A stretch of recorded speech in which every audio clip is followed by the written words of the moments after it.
The United Nations and the United States went into shutdown mode on Wednesday when asked about the dismissal of Peter Galbraith, the UN's Deputy Special Representative for Afghanistan.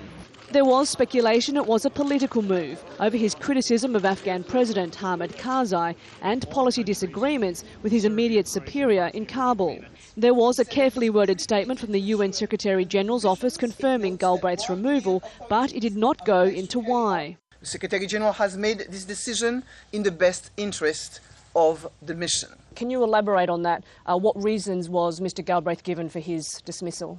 I cannot add any more to this. I think the statement is explicit. The US Secretary of State deferred the issue to the UN. That's a United Nations matter. But the US ambassador to the UN threw it back to Clinton. So you won't answer questions on Peter Galbraith? No. Secretary Clinton was speaking for the United States today. Peter Galbraith was openly critical of Karzai and strongly pressed for a recount of all ballots from the August election, amid widespread claims of fraud and vote rigging. If Galbraith's advice had been followed, it could have forced a second round of voting and changed the outcome of the election. There are concerns Galbraith's removal will be seen as a victory for Karzai and was perhaps in response to pressure from the US and other Western countries. If the issue was based on the fact that he was for vigorous look into the issue of fraud, he was, in that case, I will say that he has been talking on behalf of the people of Afghanistan.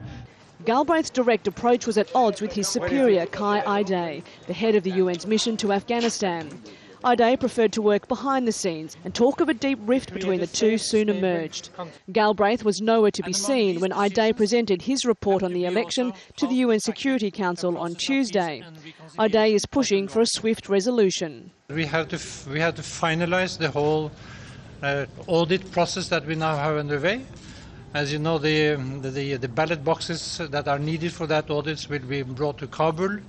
That will enable us to do it in a consistent manner, a transparent manner, and to do it quickly, so that should a second round be necessary, we can do it before winter sets in. Galbraith has always maintained his priority was the integrity of the electoral result and not the changing seasons, but he's clearly lost his power struggle with his boss and former colleague. Ideh's approach appears to be more consistent with the White House, which looks to be coming to terms with a Karzai victory. Cath, Al Jazeera at the United Nations in New York.